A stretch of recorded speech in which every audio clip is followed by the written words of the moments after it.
Okay, fine.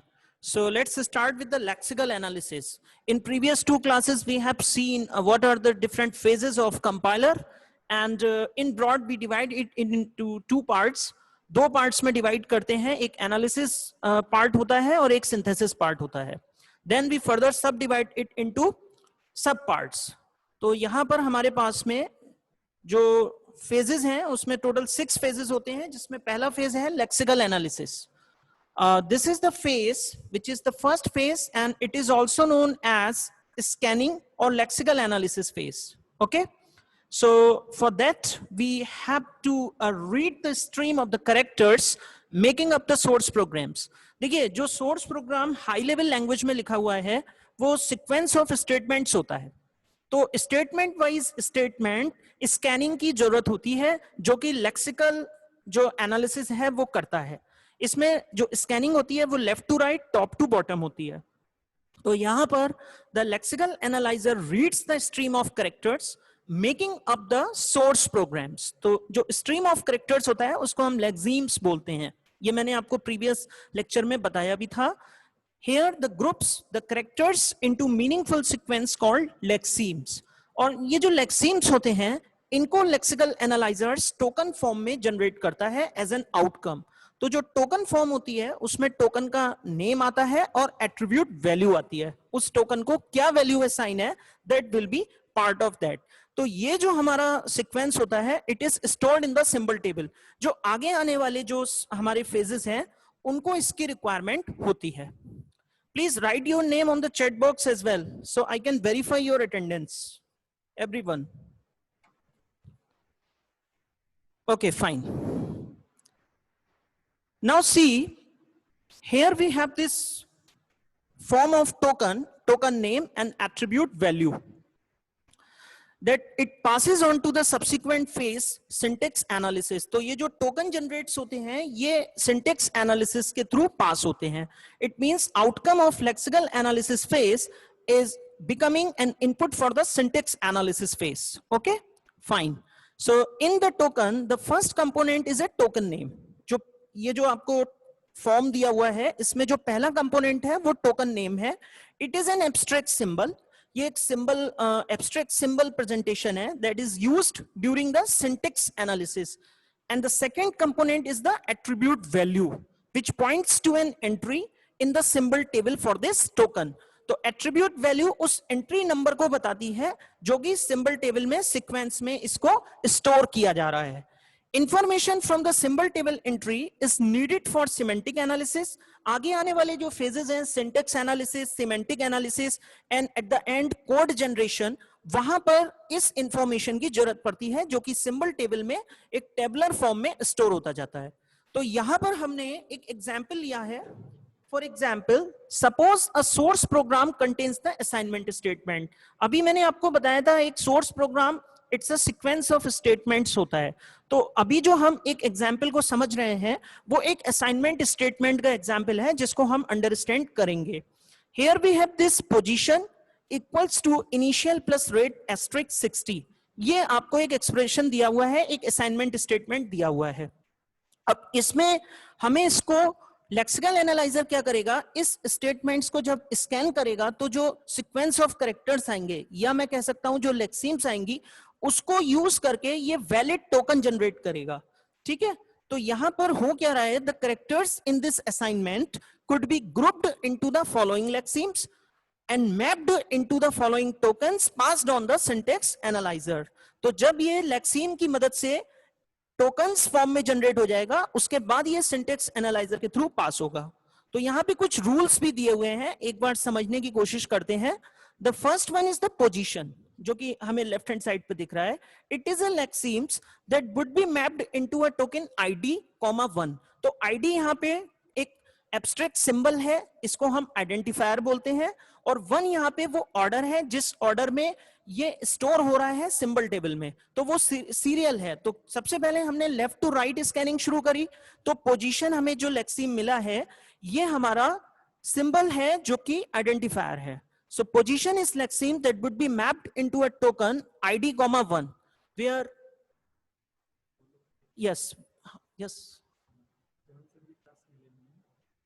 लेने हाँ नहीं, मैं 5:15 बजे शेड्यूल करके लेता हूँ, 5:15 बजे पूछ लेना। हाँ ठीक है मैं हाँ हाँ हाँ ठीक है ठीक है okay. So here we have this ID which is an abstract symbol and standing for identifier. तो यहाँ पे ये एक एब्स्ट्रैक्ट सिंबल है ID जो कि आइडेंटिफायर कहलाता है, और ये एक एब्स्ट्रैक्ट सिंबल है which is standing for identifier and one points to the symbol table entry for the position. क्योंकि सबसे पहले जो लेफ्ट टू राइट स्कैनिंग में लेक्सीम हमें मिला है बेटा, वो हमें पोजीशन मिला है, तो इसका जो ऑर्डर होगा सिंबल टेबल में वो 1 होगा, तो एंट्री हम इसको 1 करेंगे। ठीक है, अब यहां पर हमें the symbol table entry for an identifier holds information about the identifier such as name and type.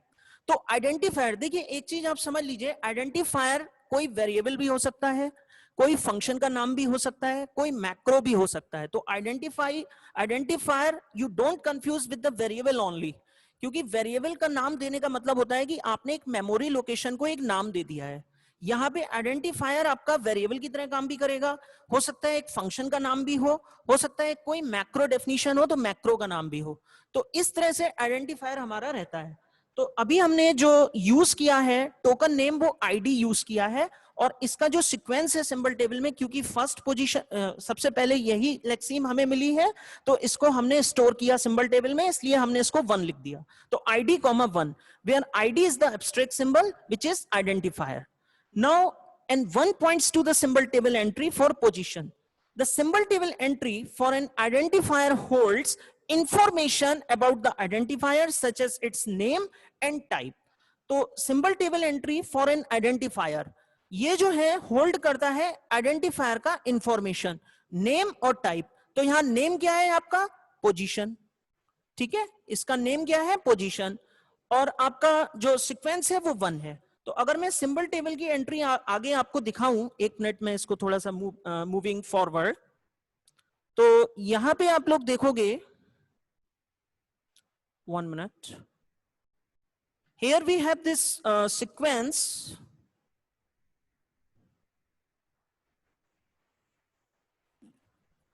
This is the sequence that we generally follow,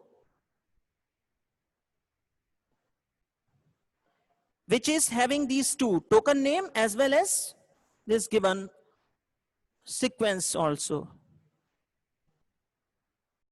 Now see here, this is 1 2 3 like that. So position, initial, weight, तो इस तरह से ये storage होती है।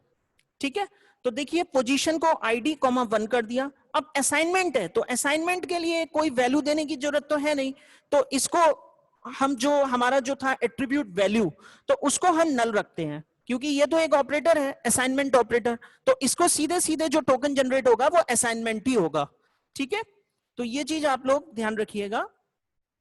आगे हम लोग इसमें बात करते हैं, नेक्स्ट जो लेक्सीम हमें मिल रही है वो हमें मिल रही है, जैसे कि यहाँ पे देखिए लिखा हुआ है, the assignment symbol, this assignment is a lexeme that is mapped into the token this one.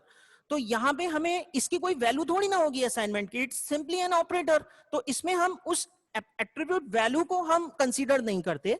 Since this token needs no attribute value, we have omitted the second component, we could have used any abstract symbol such as assign for the token name.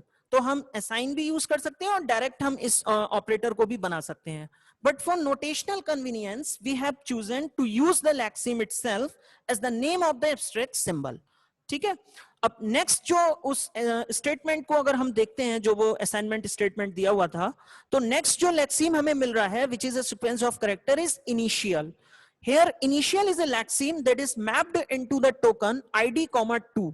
तो पहला तो position मिल गया, उसके बाद में ये assignment मिल गया, फिर तीसरा ये इनिशियल मिल गया। It is a lexeme that is mapped into the tokens id, 2। तो 2 हमने इसको किया है क्योंकि इसको तो ओमिटेड कर दिया, यहाँ पे एट्रीब्यूट वैल्यू थी नहीं, तो पहला जो लेक्सीम हमें प्रॉपर मिला था उसको हमने 1 सीक्वेंस दे दिया, इसको हमने 2 सीक्वेंस दे दिया, where 2 points to the symbol table entry for initial. इसी तरह इसके बाद नेक्स्ट हमें ऑपरेटर मिलता है प्लस, तो plus is a lexeme that is mapped to the token plus. Next one is the rate. Rate is a lexeme that is mapped into the token ID, 3. ID stands for identifier. We have 3 points to the symbol table entry for rate. Then next one is the strict. A strict is a lexeme that is mapped into the token, this one, asterisk. Okay. Now come to the next 60. 60 is a lexeme that is mapped into the token 60. तो यहाँ पे कुछ लोग कह सकते हैं जैसे कि सर नंबर लिख के हम इसको बोल सकते थे 4, क्योंकि 3 तक तो एंट्री हो ही गई है. For later half we will discuss that point also कि हम इसको नंबर कॉमा 4 कर सकते थे सिंबल टेबल में. लेकिन अभी आप इसको मान के चलिए, हमने इसे सिंपल एक जो है लेक्सीम 60 माना है, एक नंबर है, ठीक है, और उसकी न्यूमेरिक वैल्यू हमने यहाँ पे लिख दी है. तो इस तरह से हमने इस एक स्टेटमेंट के जितने भी टोकन्स थे, जो वैलिड टोकन्स फॉर्मेट थे, वो बना दिए. ठीक है, अब हम लोग आगे बढ़ते हैं. Now see in this 1.2 this is ID, 1 जो कि आपका पोजीशन की जगह आया है. उसके बाद आपने असाइनमेंट यूज किया, फिर ID, 2 जो इनिशियल की जगह आया है. Then you use plus, then ID, 3 जो कि रेट की जगह आया है. यहाँ पे ID का मतलब रेट है, रेट मतलब तीसरे नंबर पे आया है, जो हमारी ये सीक्वेंस ऑफ करेक्टर स्ट्रीम है उसमें. Star again lexeme which is operator and 60 is a number. तो इस तरह से in this representation the tokens name, assignment, plus, asterisk are abstract symbols for the assignment, addition and multiplication operators respectively. तो ये जो तीनों आए हैं ये एब्स्ट्रैक्ट सिंबल्स हैं. आप जानते हो this is the assignment operator, this is addition operator, this is the multiplication operators. तो इस तरह से आपको एक वैलिड टोकन फॉर्मेट मिल गया उस गिवन असाइनमेंट स्टेटमेंट्स का. अब ये जो फॉर्मेट है इसकी मदद से आप सिंटेक्स एनालिसिस में सिंटेक्स ट्री को डिजाइन करोगे. तो यहां पे देखिए ये पूरा इन्होंने सॉल्व करके दिखाया हुआ है. We will discuss one by one each one of these phases. जैसे कि अब देखिए यहाँ पे जो ये सिंटेक्स ट्री बना है इसको हम लोग पार्स ट्री भी बोलते हैं. आप ध्यान रखिएगा एग्जाम में कई बार इसको स्कैनर भी लिखा हुआ आ जाता है. लेक्सिकल एनालाइजर को हम लेक्सर भी बोलते हैं, हालांकि बुक में इन्होंने मेंशन नहीं किया, बट आप ध्यान रखिएगा इसको लेक्सर भी बोलते हैं, इसे स्कैनर भी बोलते हैं बच्चों. और ये क्योंकि पार्स ट्री जनरेट करता है तो इसको पार्सर बोलते हैं. Lexical analysis, there are the synonyms. आप ध्यान रखना, lexical analysis is scanning, lexical analyser might be a scanner. ठीक है, इसी तरह से syntax analyser it's a parser, और जब सिंटेक्स एनालिसिस की बात आती है तो पार्सिंग यूज करते हैं. तो यहाँ पे हम इस ट्री को सिंटेक्स ट्री भी बोल सकते हैं और इस ट्री को पार्स ट्री भी बोल सकते हैं. तो आप लोग सभी लोग इतना नॉलेज रखते हैं कि ये ट्री कैसे बनाया गया है. सिंपल हमने मैथमेटिकल प्रेसिडेंस को यूज किया है. सबसे पहले हमने मल्टीप्लिकेशन ऑपरेशन परफॉर्म किया है. तो यहाँ जो ID, 3 था मल्टीप्लाई बाई 60 हो गया. इसका जो रिजल्ट आया वो ID, 2 से ऐड हो गया, और फाइनल जो रिजल्ट आया वो ID, 1 में असाइन हो गया. तो ये तो बहुत आसान है और आप इसको आसानी से बना भी लेंगे. जब हम इसको चैप्टर वाइज डिटेल स्टडी करेंगे तो और एग्जांपल्स इसके देखेंगे. अब before going to next phase we will first discuss syntax analysis. What exactly the syntax analyser all about. Okay, 1 minute, it is just okay. Lexical analysis is complete. Now the next is the syntax analysis. This is the second phase of the compiler. Okay, ये second phase है compiler का. 1 minute. Fine. So this is the second phase of the compiler, which is also known as parsing. इसको हम लोग parsing भी बोलते हैं. The parser uses the first component of the tokens produced by the lexical analyzer. आपको मैंने बताया था जो पहला जो कंपोनेंट होता है वो टोकन का नाम होता है. ठीक है, और दूसरा जो कंपोनेंट होता है वो ऑर्डर होता है, वो सीक्वेंस होता है, जो कि सिंबल टेबल में जिस ऑर्डर में वो टोकन्स आपके स्टोर किए गए हैं. So the parser uses the first components of the tokens produced by the lexical analyser to create a tree like intermediate representation that depicts the grammatical structure of the token stream. तो यहाँ पे tree like structure होगा. आप जानते हैं tree एक ऐसा graph होता है जो असाइक्लिक होता है. तो ट्री लाइक एक हायरार्किकल स्ट्रक्चर आपको डेवलप करना है जो कि सिंटेक्स एनालिसिस का आउटकम होगा. A typical representation is a syntax tree. इसको पार्स ट्री भी बोलते हैं, आप लोग याद रखिएगा. A typical representation is a syntax tree in which each interior node representation represents an operation. तो आपने देखा था जो इंटीरियर नोड्स थे वो ऑपरेटर थे, जैसे मल्टीप्लिकेशन ऑपरेटर था, प्लस ऑपरेटर था, असाइनमेंट ऑपरेटर था। तो जितने भी आपके इंटीरियर नोड्स हैं वो सारे आपके ऑपरेटर्स होते हैं। And the children of the node represents the arguments of the operation. और जो चिल्ड्रन ऑफ द नोड होते हैं वो आर्ग्यूमेंट्स ऑफ द ऑपरेशन होते हैं। A syntax tree for the token stream is shown as the output of the syntactic analyzer. This tree shows the order in which the operation in the assignments. तो आपको अभी मैंने ऊपर दिखाया भी था tree structure, how this is going to be perform. तो यहाँ पे कुछ इन्होंने इसको एक्सप्लेन भी किया हुआ है। The tree has an interior node labelled star जो हमने देखा था, और id, 3 as its left child and integer 60 as its right child. तो वो जो आपका जो सब ट्री था तो वहां पे id3 को इन्होंने लेफ्ट चाइल्ड बनाया हुआ है, id यहाँ पे रेट की जगह पे आया हुआ है, और जो राइट चाइल्ड बनाया हुआ है वो इंटीजर 60 को बनाया हुआ है। ठीक है, the node id, 3 represents the identifier rate. तो ये जो इंफॉर्मेशन है ये बता रहा है कि हमारे पास ये रेट की इंफॉर्मेशन है। यही चीज मैंने आपको वहां शुरू में बताई थी। The node labelled asterisk makes it explicit that we must first multiply the value of rate by 60, क्योंकि आप जानते हैं जो प्रेसिडेंस रूल कहता है वो ये कहता है कि मल्टीप्लिकेशन की प्रेसिडेंस ज्यादा होती है प्लस के कंपैरिजन में। तो यहां आपने पहले मल्टीप्लिकेशन किया है। Now the result of this multiplication, the node labelled plus, ये plus indicates that we must add the result of this multiplication to the value of initial। तो इसका जो रिजल्ट आया है, इस मल्टीप्लिकेशन का जो बेटा रिजल्ट आया है वो इस इनिशियल में ऐड हो जाएगा। ठीक है, ये चीज यहां पे लिखी हुई है। The root of the tree, once this operation is over, once we just multiply this, add to this one, and once whole operation is completed, then it assigned to this id, 1। तो यहाँ पे देखिए the root of the tree leveled assignment indicates that we must store the result of this addition into the location for the identifier position.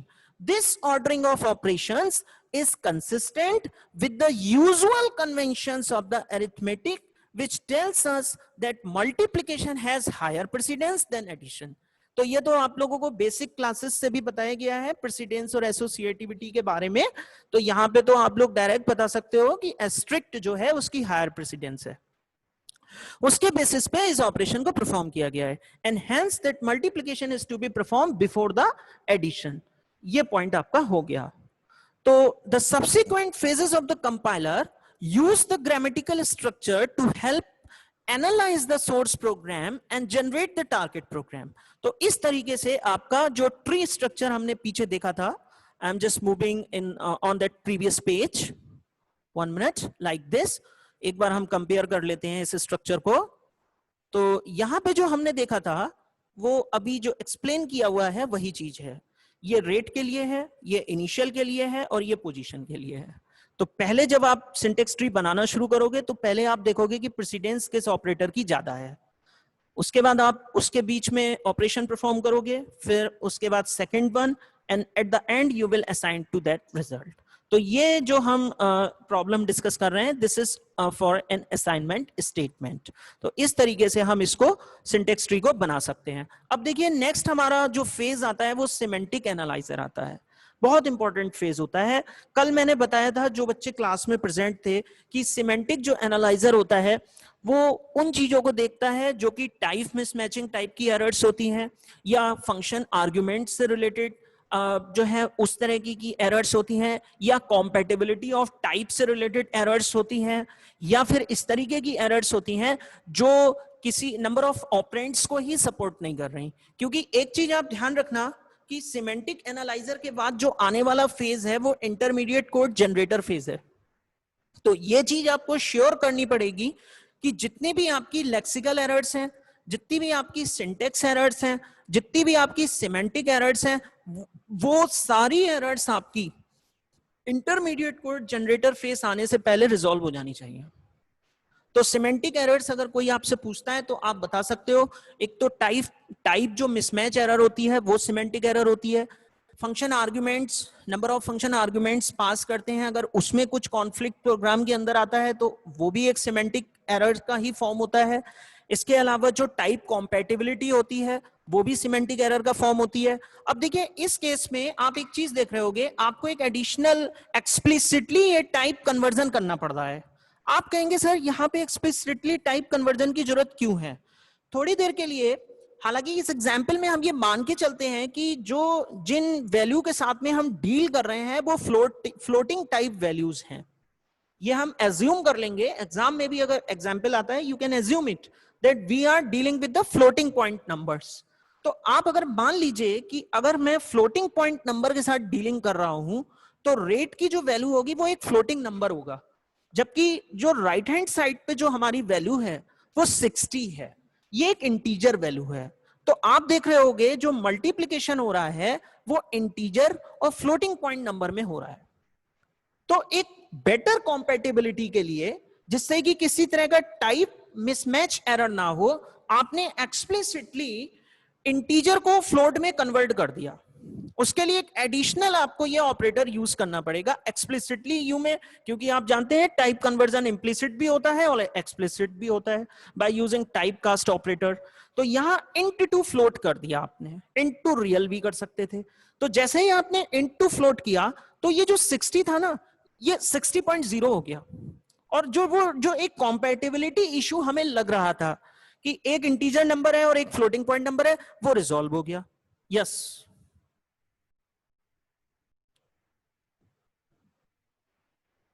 Okay,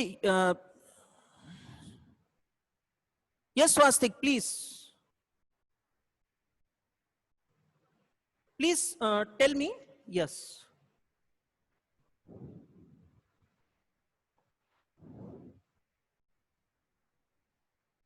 hello swastik, you may write your question on this if you have on chat box as well, if you have any question. Hello swastik, are you listening me?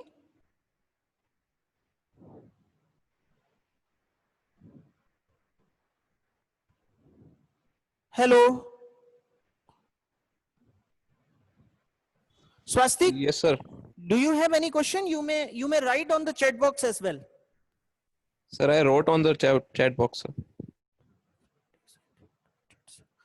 Okay, okay. So, sir, if rate is int, yes, if rate is int, then there is no problem.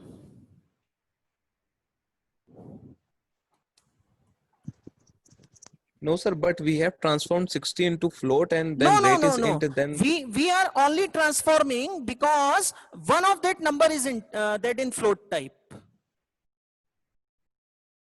This rate value is floating. That's why we have to explicitly convert it into float type. If it is already an integer, then you go with that at this level. Okay? okay, sir. Okay, sir.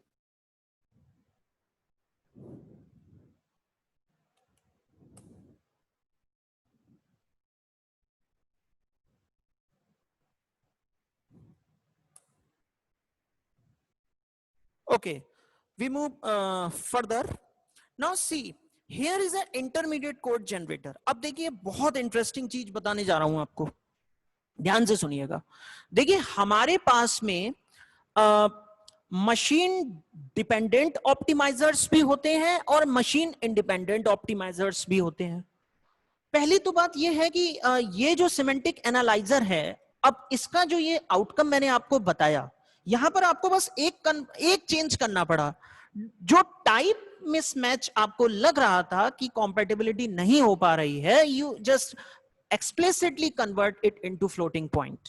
अगर ये दोनों ही आपके float type के होते या same type के होते तो इसकी जरूरत नहीं होती, क्योंकि ये डिफरेंट डेटा टाइप्स के थे, इसलिए आपको इस तरह का करना पड़ा फॉर बेटरमेंट ऑफ ऑप्टिमैलिटी और betterment of accuracy of a outcome.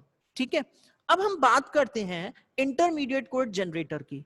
देखिए जो इंटरमीडिएट कोड जनरेटर होता है, ये मशीन के पास आना शुरू हो जाता है, क्योंकि अभी तक हम जो ऊपर के 3 फेजेस देख रहे थे ये काफी कुछ लैंग्वेज डिपेंडेंट थे, बट अब जो यहाँ पे जो कोड लिखा हुआ है ये कुछ असेंबली की तरफ जा रहा है, कुछ ऑब्जेक्ट कोड की तरफ जा रहा है।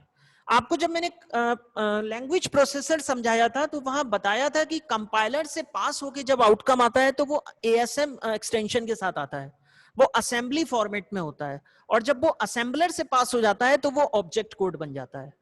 तो एक चीज तो क्लियर है कि यहां तक कहीं ना कहीं लैंग्वेज डिपेंडेंसी ज्यादा थी, मशीन डिपेंडेंसी कम थी या इंडिपेंडेंसी थी।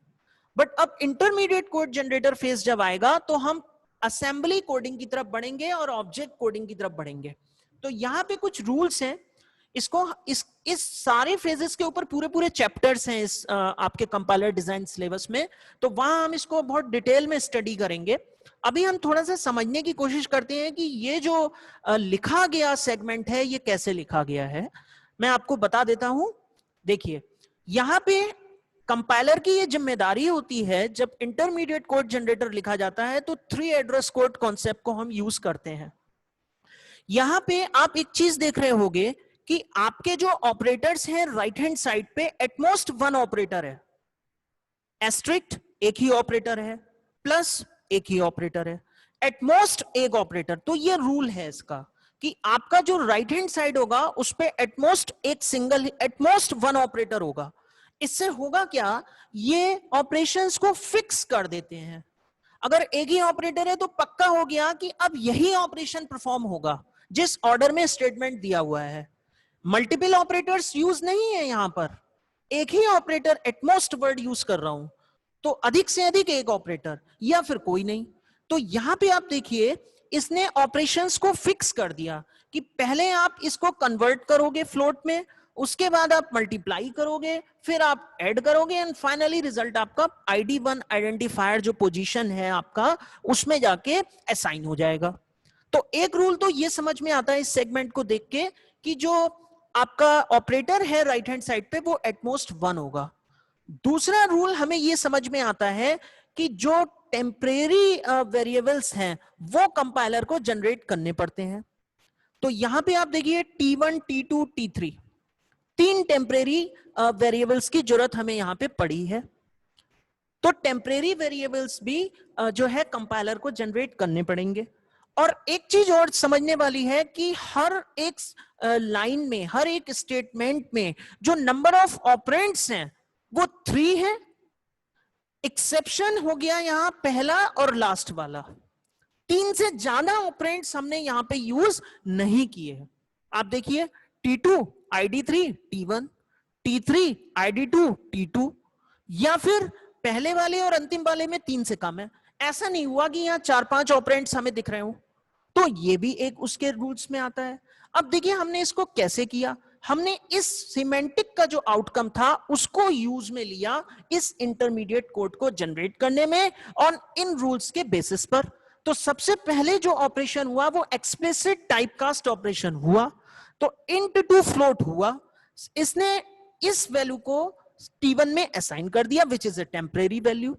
उसके बाद में T1 का मल्टीप्लिकेशन ID3 से हो गया, इसका जो मल्टीप्लिकेशन रिजल्ट आया वो T2 में असाइन हो गया। देन T2 को ऐड कर दिया ID2 में, जो कि ऊपर इनिशियल दिया हुआ था, यहां सिंबल टेबल में भी आपको पता है कि दिस इज इनिशियल। तो यहां पे आपने एडिशन ऑपरेशन परफॉर्म कर दिया, वो T3 में असाइन हो गया। नाउ जब ये T3 में असाइन हो गया तो उसके बाद में अब T3 की जो फाइनल वैल्यू थी वो आपकी ID1 में चली गई, जो कि पोजीशन को डिनोट कर रहा है। तो इस तरह से आपने इस इंटरमीडिएट कोड में इन कुछ नियमों को ध्यान में रखते हुए इस सेगमेंट को लिखा है। अब मैं एक बात आपको बता रहा था, थोड़ा सा समझने वाली चीज है, आप ध्यान रखिएगा, ठीक है।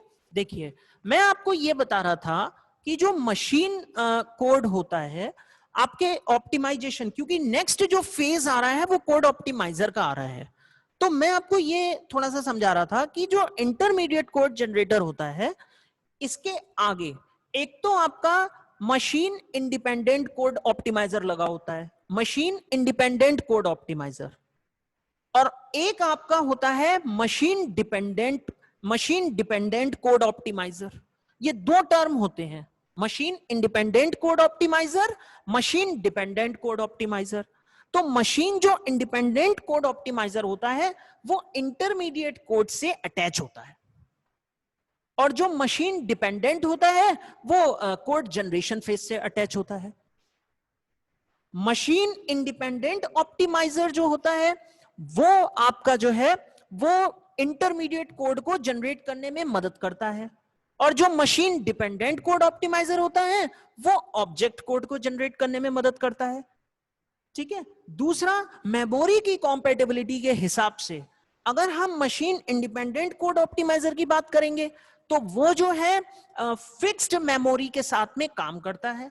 देखिए अलग अलग चीजें होती हैं, एक रिलेटिव एड्रेस होता है, एक फिक्स्ड एड्रेस होता है।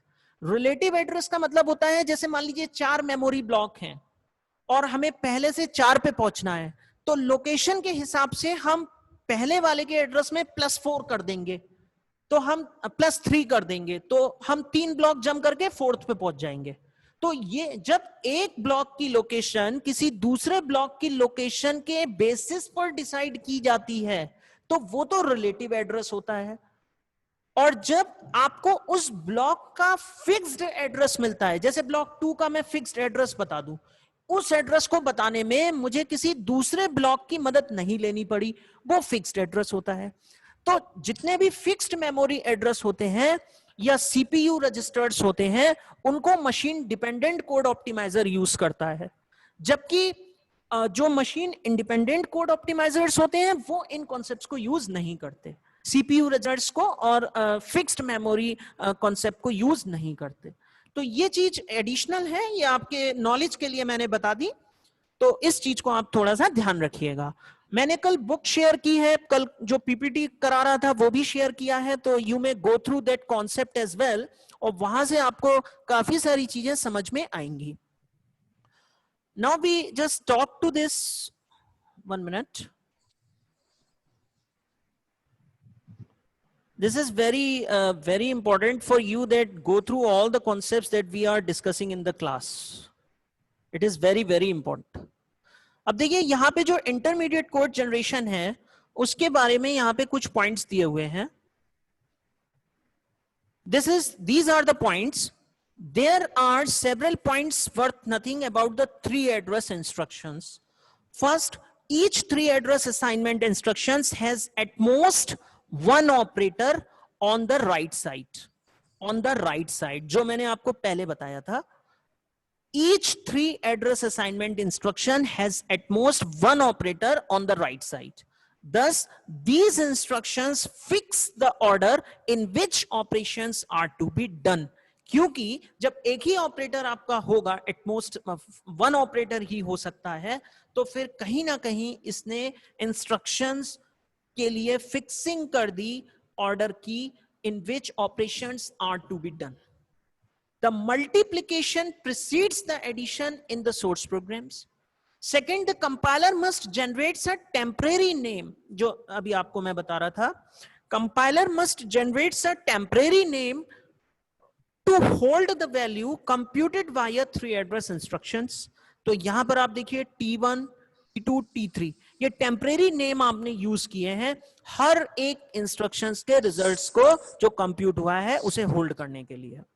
And the third is some 3 address instructions like the first and the last. ये पहला वाला, this one and this one, ever have fewer than 3 operands. इनके पास में fewer than 3 operands.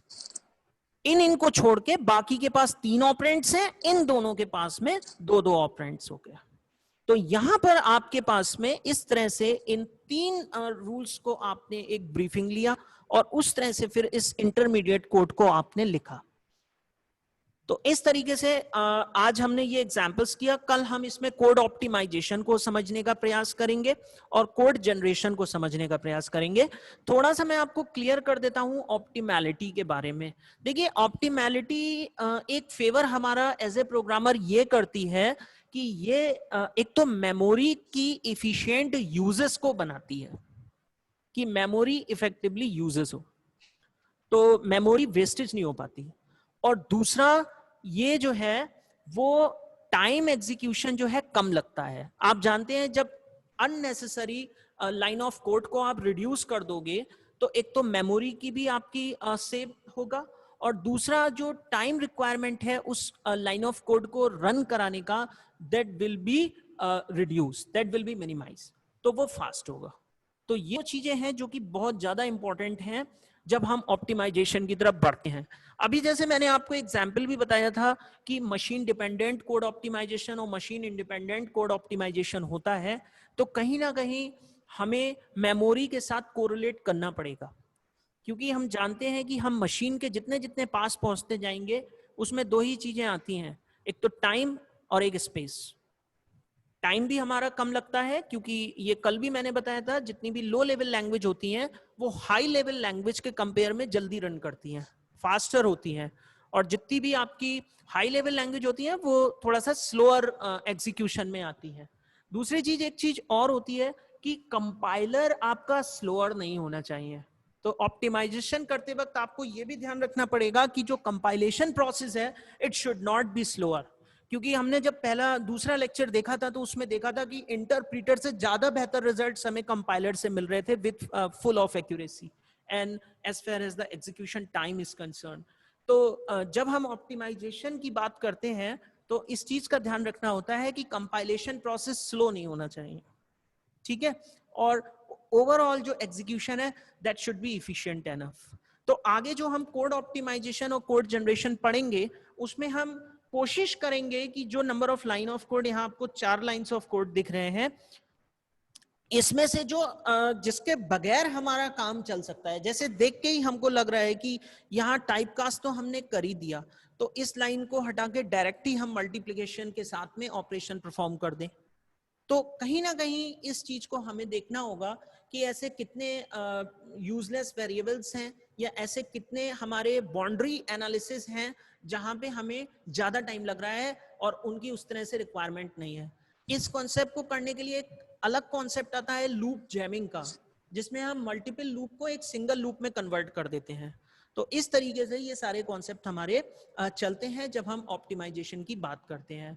और जैसे ही कोड ऑप्टिमाइजेशन कंप्लीट होता है फिर हम जो है कोड जनरेशन में आते हैं, वहाँ हम कुछ रजिस्टर्स को यूज करते हैं to hold the value and just write that assembly line of code and finally उसको जो है वो एग्जीक्यूट करा देते हैं। तो यहाँ पे हमारे पास में जितने फेजेस हैं ये सारे फेजेस सिंबल टेबल से और एरर हैंडलर से दोनों से कनेक्ट रहते हैं। सिंबल टेबल का एडवांटेज आज आपको समझ में आ गया कि जितने भी टोकन्स हमारे पास हैं वो आने वाले सब्सिक्वेंट फेजेस में हमें जरूरत होंगे, वो सिमेंटिक फेज में हमें जरूरत होंगे, वो कोड जनरेशन फेज में हमें जरूरत होंगे। एरर हैंडलर काम करता है, अगर लेक्सिकल एरर आ रही है तो उसको रेक्टिफाई करना है, अगर सिंटेक्स एरर आ रही है तो उसको रेक्टिफाई करना है। देखिए लेक्सिकल एरर्स क्या होती हैं, लेक्सिकल एरर्स वो होती हैं कि जब स्कैनिंग शुरू हुई तो कंपाइलर जो लेक्सर्स था वो उसको वैलिड टोकन में नहीं बदल पाया, एक valid sequence of characters generate नहीं हो पाए जो कि नॉन टोकन था। मैंने कल एग्जाम्पल भी बताया था, कमेंट्स कभी भी टोकन उसको हम वैलिड टोकन नहीं मानते कमेंट्स को, इसी तरह जो डायरेक्टिव्स होते हैं उनको हम वैलिड टोकन्स नहीं मानते। तो इन सारी चीजों को ध्यान में रखते हुए ही लेक्सिकल जो एनालाइजर है वो वर्क करता है। तो आज के लिए फिर इतना ही रखते हैं, अगर किसी का कोई क्वेश्चन हो सो यू मे आस्क, और please be on time so that